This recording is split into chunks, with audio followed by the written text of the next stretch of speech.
코로나19 장기화와 온라인 플랫폼 기업의 독과점으로 벼랑 끝에 내몰리며 생존의 위협을 받고 있는 소상공인들. 그런 소상공인을 지원하기 위한 손실보상법 시행이 예정된 가운데 최근 백신 접종률이 높아지면서 지역 상권 회복에 대한 기대감도 커지고 있는데요. 소상공인이 지금의 위기를 극복하고 도약해 활기찬 상권을 이루려면 어떻게 해야 할까요? 오세희 소상공인 연합회 회장과 함께 이야기 나눠봅니다. 영업시간 제한, 집합 인원 제한 등으로 소상공인들의 어려움은 어제 오늘의 일이 아닙니다. 정부는 손실보상법을 시행해서 소상공인의 피해를 보상해 준다는 방침입니다. 하지만 손실 보상 대상과 규모 등을 놓고서는 정부와 소상공인 간의 입장이 엇갈리고 있는 상황인데요. 관련해서 오세희 소상공인 연합회장님 모시고서 이야기 나눠보도록 하겠습니다. 어서 오세요. 네, 안녕하세요. 네. 취임한 지 이제 한 달 정도 되셨어요? 어떻게 업무 파악은 끝나셨습니까? 어려운 시기만큼 바쁘게 보냈습니다. 그래서 많은 간담회, 장관님, 관계부처 장관님과 또 국무총리님, 그리고 저희가 지금 많은 코로나와 그 플랫폼에 대해서 많은 핫 이슈가 있어서 네네네. 그 부분에 많이 바빴습니다. 소상공인 연합회 그 신문지상에서도 많이 그 나오는 그 단체인데요. 또 모르시는 분들이 또 있을 것 같아요. 뭐 설명 좀 부탁드리겠습니다. 네. 소상공인 연합회는 2014년에 법정단체로 소상공인 법정단체로 탄생한 단체고요. 100여 개의 업종단체와 전국의 지회 지부 200여 개의 조직이 구성이 되어 있습니다. 소상공인들의 권익 보호와 네. 어떤 사회적, 경제적 지위 향상과 국민 경제 균형 발전에 도모하고자 목적을 두고 있습니다. 소상공인들의 어떤 뭐 실질적인 그런 필요한 것들을 좀 잘 챙겨주실 것 같은 그런 느낌이 드는데요. 지금까지 연합회에서 해오셨던 것들, 저희 일반인들이 좀 알만한 것들이 어떤 것들이 있을까요? 좀 많이 중요한 부분만 몇 가지를 말씀드리겠습니다. 네네.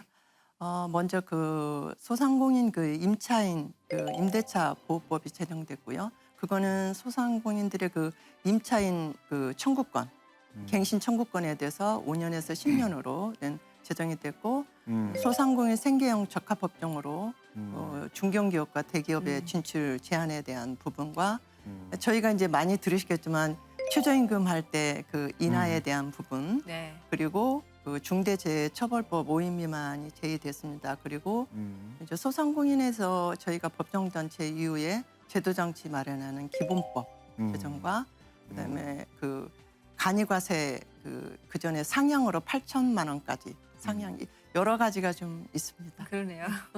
가게를 닫은 곳이 상당히 많이 있더라고요. 그래서 소상공인들의 그 지금 현재 상황 어떻습니까? 소상공인들이 1년 6개월이 지금 왔지 않습니까? 기간이 코로나19로 인한 네. 기간이 그래서 빚이 66조가 지금 늘었고 그리고 그 소상공인들이 그 피해복가 그 GDP 같은 경우도 보통 보면 OECD GDP 같은 경우 16.3이 재정 지출되는데 우리나라는 4.5%가 지금 지원이 되고 있습니다. 그래서 이 부분은 너무 장기 기간에 우리 코로나 손실이 있다 보니 더 이상은 버틸 수 없다. 특히 이제 대출도 더 할 수 만기 뭐 6개월을 해줘서 감사하긴 하지만 6개월 뒤에는 어떻게 할 것인가. 그래서 그런 부분도 많이 어려워지고 있습니다. 코로나도 뭐 코로나지만 코로나가 불러온 그 플랫폼 시장 때문에 소상공인들이 굉장히 또 어려움을 겪고 있다고 들었습니다. 실제 체감하시기에 좀 어느 정도가 이렇게 어려움이 좀 있나요? 저희들 말이 코로나보다 더 만큼 무서운 게 플랫폼 온라인 플랫폼의 빅테크 기업이다. 이렇게 말할 만큼 어느새 우리 소상공인들이 아날로그 업종이 되고 그래서 그 골목상권 침탈이 많이 됐더라고요. 지금 그 통계청에 분류해 보면은 그 온라인 소비 동향이 전년 대비 많이 상승이 됐습니다. 네. 그래서 그 부분에 이제 그렇게 높다 보니까 온라인 플랫폼에 대한 규제가 없이 질주를 하다 보니까 뭐 대리운전, 택시, 헤어샵 같은 경우 그래서 생활 밀접 직영에 대한 이 온라인 플랫폼이 많이 대기업들이 이렇게 침투하다 보니까 그런 부분에 우리 굉장히 어려워지고 있고 이대로 가면 어느새 그 소상공인들이 하는 업종에 다 독점 구제로 가겠다. 그래서 지금은 그 구조적인 조치나 어떤 상생에 그러니까 무슨 그 대기업이나 이런 게 제도가 마련이 돼야 되는데 제도화가 되기 전에 기업이 많이 빠른 발전을 하는 바람에 이런 상황이 온 것 같습니다. 다시 저 손실보상법으로 좀 돌아가 보겠습니다. 그 이달 말부터 뭐 신청 그리고 곧바로 지급을 하지 않습니까? 근데 지원 대상과 범위 그 아무래도 좀 서운한 점도 있을 것 같습니다. 네, 설명 좀 부탁드리겠습니다.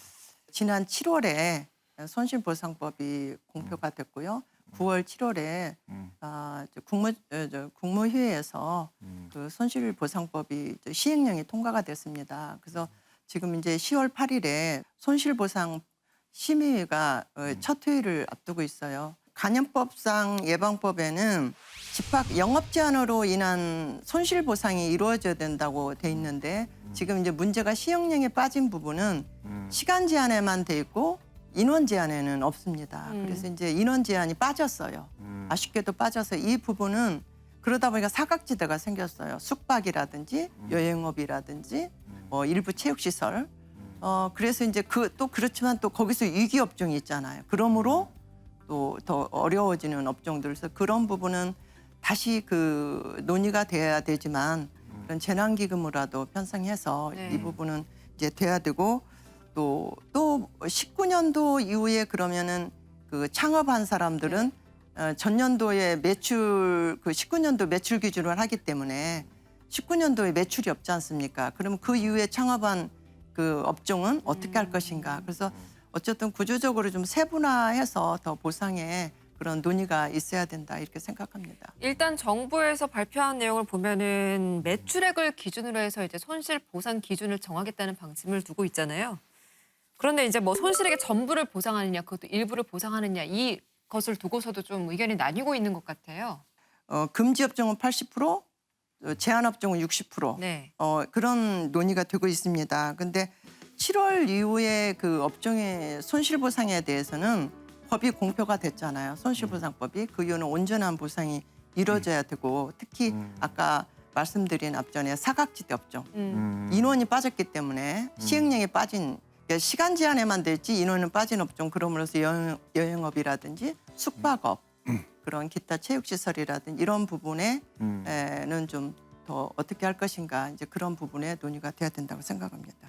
몇 차례 소상공인 지원금을 정부가 이제 지급을 했었는데 그 받은 금액으로는 어떤 뭐 어려움을 좀 해결하기는 굉장히 어려운 상황인 건가요? 정부 차원에서 노력을 했지만 우리가 희망 희복자금이라든지 좀 있었지 않습니까? 그런 부분이 있었는데도 불구하고 보통 보면 200만 원, 300만 원, 또 희망복지기금은 또 그런 부분에서 이제 1,000만 원 정도도 받은 경우가 있는데 1년 6개월의 코로나의 그런 기간이 팬데믹의 기간이 길은 거에 비하면 이 부분은 굉장히 적다. 턱없이 적고 그러면 이제 보통 보면 매출이 50% 줄으면 수익이 또 50% 주는 게 아니라 기본 그 임대료라든지 인건비는 고정 비율이 있단 말이에요. 네네네. 그럼으로써 굉장히 어렵기 때문에 그렇게 그 일반의 재난기금 가지고는 안 된다 그렇게 생각합니다. 그리고 이제 위드 코로나가 점점 가시화되고 있습니다. 상인들 입장에서는 굉장히 좀 반갑게 뭐 맞을 일이긴 합니다만 지금 이제 확진자 수가 2,000명대로 오르내리고 있고요. 아직은 좀 시기상조다라는 그런 상황이 오고 있는데 이 점에 대해서는 회장님께서는 어떤 의견을 좀 가지고 계시는지요? 지금 위드 코로나로밖에 갈 수가 없다. 그래서 이제 사실 팬데믹에 대한 엄중함은 있습니다. 분명히 있어요. 있는데 가장 중요한 건 이제 방역 대책이잖아요. 방역 대책이 업종과 장소에 관계없이 일률적으로 지금 방역 대책이 영업 제한을 하고 있지 않습니까? 그래서 그 부분은 어떤 환기 시설에 대해서 방역 기준을 새로 마련해서 환기 시설이 어느 정도 됐을 때는 그런 업종들은 더 제한을 풀어주고 네네. 또 지금 백신 접종률이 정부에서 70% 80% 10월 말 정도 예상을 하고 있고 코로나 백신을 맞은 그런 분들은 인원 제한 없이 풀어주고 그래서 유독 코로나로 갈 수밖에 없어서 경제와 방역이 조화가 이루어서 앞으로 갈 수밖에 없다. 그런 상황에 그런 말씀을 전해봅니다. 이제는 더 기다릴 수가 없다. 아, 네. 예, 그렇게 말씀드릴 수 있습니다. 예상치 못하게 법률 문제, 노무 문제 이런 게 닥칠 수가 있어요. 이럴 경우에는 또 혼자 이거를 다 해결하자면 결국은 돈이 드는 문제 아니겠습니까?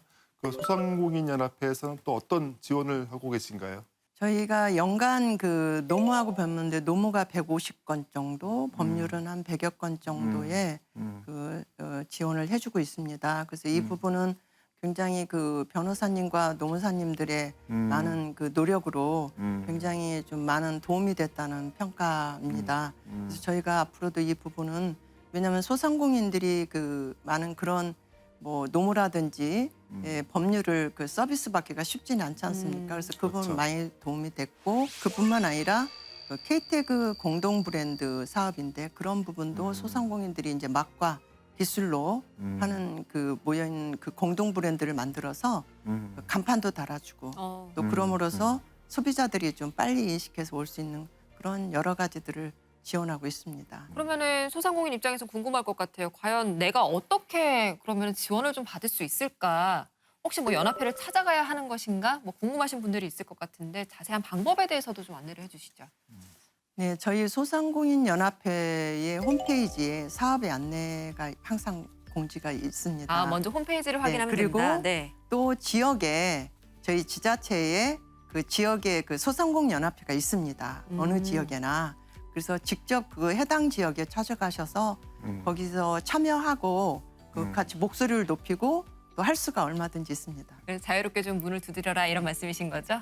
참 어려운 시기에 연합회 회장님을 맡으셨습니다. 이제 앞으로 계속해서 일을 또 하실 텐데 임기 내에 좀 이것만큼은 이루고 싶다. 어떤 것들이 있을까요?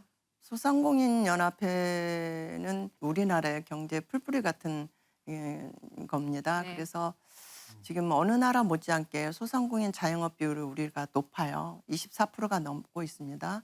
그래서 그런 부분을 정부 지원에 그거에 비하면 정부 지원이 좀 많이 안타깝게 좀 많지 않다 이런 거고 제가 가장 그 임기 내에 하고 싶은 거는 소상공인들이 기댈 수 있는 소상공인 연합회. 네.